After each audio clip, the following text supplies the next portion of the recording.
আসসালামু আলাইকুম প্রিয় ফুটবল ফ্যান্স। আর্জেন্টিন ফুটবলের সাম্প্রতিক এ ভালো ফেজটাকে আমি একটা সুযোগ হিসেবে নিচ্ছি। আর্জেন্টিনার ফুটবলকে যারা পরিবর্তিত করেছেন, লিওনেল স্কালোনি থেকে শুরু করে প্রত্যেকটা প্লেয়ার সম্পর্কে আমি ইন ডিটেইলস আরও একবার আলোচনা করতে চাই। সকলকে মনে করিয়ে দিতে চাই যে তারা আসলে কতটা বড় অবদান রেখেছেন। আজকের এই ভিডিওতে আমি রদ্রিগো ডি পল সম্পর্কে আলোচনা করব। তবে তার আগে কোপা আমেরিকা ২০২১ কিংবা ওই কাছাকাছি সময়ে রদ্রিগো ডি পলকে কেন্দ্র করে ফুটবল ফ্ল্যাগে বহুল আলোচিত একটা ভিডিওর একটা অংশ আপনারা দেখে নেন এবং আসলে লম্বা একটা অংশই দেখতে হবে, তাই সুবিধার জন্য স্পিডটা বাড়িয়ে নিতে পারেন। আমার কাছে মনে হয় এই ৩-৪ মিনিটটা আরও একবার আপনাদের দেখা উচিত।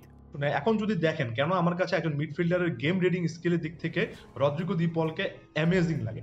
যখন তিনি বলটা রিসিভ করেছিলেন তখন এই প্লেয়ারগুলো নেইমার থেকে শুরু করে ব্রাজিলের অনেকগুলো প্লেয়ার এই স্পেসটুকু অকুপাই করে রাখছিলেন। আর্জেন্টিনার বর্তমান যে সেটআপ, সে সেটআপে লিওনেল স্কালোনি একেবারে ক্লিয়ার কাট বলেন যে কোনো সিচুয়েশনে ডিফেন্সিভ সলিডিটি রাখতে হবে। যে ফরমেশনে তিনি ম্যাচটা শুরু করিয়েছেন, যেমন যদি ডিফেন্সে তিনি 4 জনকে রাখতে বলেন, পুরো ম্যাচে ডিফেন্স যখন করবে আর্জেন্টিনার শেপটা ঠিক থাকতে হবে।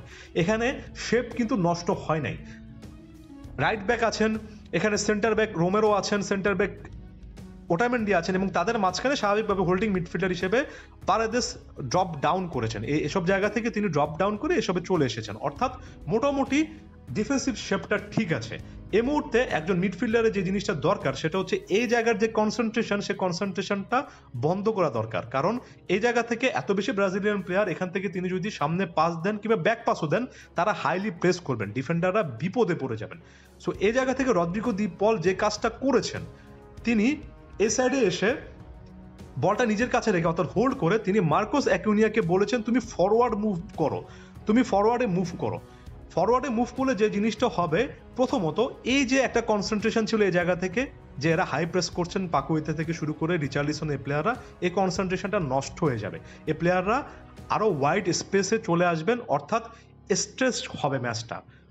একদম সংকীর্ণ ন্যারো স্পেসে না গিয়ে এ প্লেয়ারদের মধ্যে দূরত্ব বাড়বে, তারা কিন্তু যেখানে এতটুকু পজিশনে ছিল তারা স্ট্রেস করবে, তারা সরে আসবে, যার কারণে ডিফেন্ডাররা যথেষ্ট পরিমাণ ব্রিদিং স্পেস পাবেন। দেখেন একটা এরিয়াল বল কিভাবে রিসিভ করবেন, দেখেন এরিয়াল বলটা আসছে, রদ্রিগো দি পল বলটা কিভাবে রিসিভ করেছেন। স্বাভাবিকভাবে তিনি যেহেতু এখানে অনেক স্পেস আছে, স্বাভাবিকভাবে আমার কাছে মনে হচ্ছিল ওই সময় যে তিনি বলটা বা পায়ে রিসিভ করে তিনি এদিকে মুভ করবেন, কিন্তু রদ্রিগো দি পল কি করেছেন সেটা একবার একটু দেখি আমরা। এই জায়গাটায় ফ্রিজ করলাম, দেখুন প্রতিপক্ষ এই যে ডিফেন্ডার বা মিডফিল্ড লাইন আছে তারা কিন্তু অলরেডি কনফিউজড, অলরেডি কিন্তু এক্সপ্লয়েট হয়ে গেছে, যথেষ্ট পরিমাণ স্পেস আছে। তবে এ জায়গা থেকে লো চেলসোর একটা অসুবিধা যে লো চেলসো অনেক বেশি রাইট সাইডে আছেন, তাই এ জায়গা থেকে রদ্রিগো দি পল বলটা যদি রিসিভ করে এদিকে ফরওয়ার্ড মুভমেন্ট করতেন, একটা অসুবিধা হতে পারতো।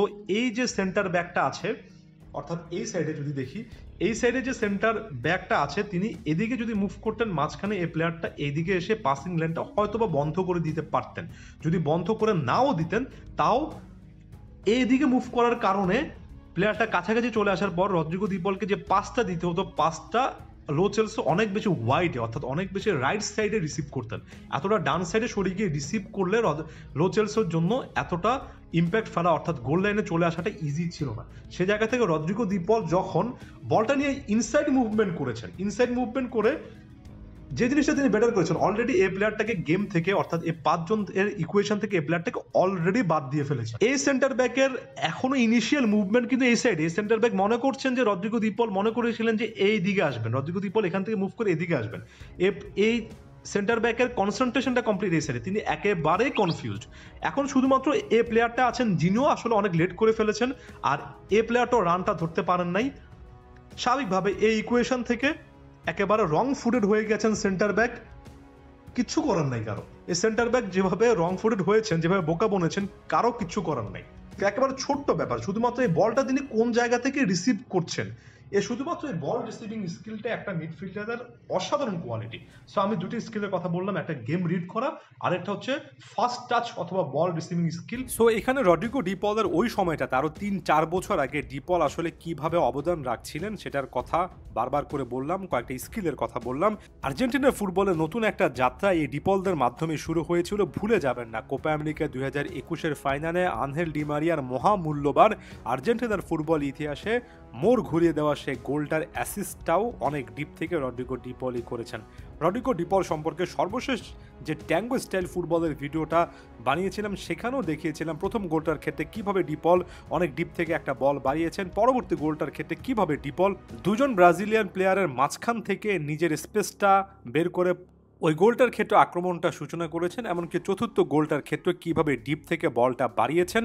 এবং পুরো ম্যাচ জুড়ে ব্রাজিলের বিপক্ষে এই পুরো ম্যাচ জুড়ে রড্রিগো ডি পলের একটা মাস্টার ক্লাস পারফরমেন্স আমরা দেখলাম, যেমনটা কোপা আমেরিকা 2021-এর ফাইনালে দেখেছিলাম। রীতিমতো ম্যাচ জয়ী কিংবা অন্যতম সেরা একটা পারফরমেন্স তিনি কিন্তু দিয়েছিলেন। এই ডি পল সম্পর্কে এত কথাবার্তা বলার আমার আরও একটা কারণ রয়েছে।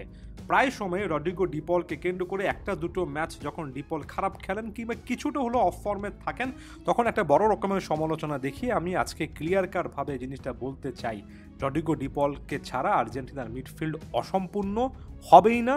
এই এনজো ফার্নান্দেস ম্যাকঅ্যালিস্টারকে অবশ্যই তাদের কৃতিত্ব দিতে হবে, তবে যখন এনজো ম্যাকঅ্যালিস্টার ছিলেন না তখন এই ডি পল, এই পারেদেসরাই ছিলেন। এদের কথা ভুলে গেলে সত্যিকার অর্থে একটা বড় রকমের অন্যায় কিন্তু হয়ে যাবে, এবং এটা ফুটবলীয় দৃষ্টিকোণ থেকেও একেবারে পারফেক্টলি খাটে। কারণ ডি পল এমন একজন পরিশ্রমী ফুটবলার যাকে যে কোনো একজন কোচ একটা ম্যাচের মধ্যে ভিন্ন ভিন্ন রোল দিতে পারেন, কিংবা ধরেন 4টা ম্যাচ তাকে খেলালেন, 4টা ভিন্ন রোল তাকে মিডফিল্ডে দিতে পারেন। কোনো একটা ম্যাচে তিনি অনেক ডিফেন্সিভ ফুটবল খেলবেন, কোনো একটা ম্যাচে তিনি ফাইনাল থার্ডে অনেক বেশি করে কন্ট্রিবিউট করবেন, কোনো একটা ম্যাচে লিওনেল মেসি খেললে তিনি লিওনেল মেসিকে গার্ড করার ক্ষেত্রে এবং লিওনেল মেসির মুভমেন্টটা ট্র্যাক করে সেই স্পেসগুলো কভার করার ক্ষেত্রে ভূমিকা পালন করবেন।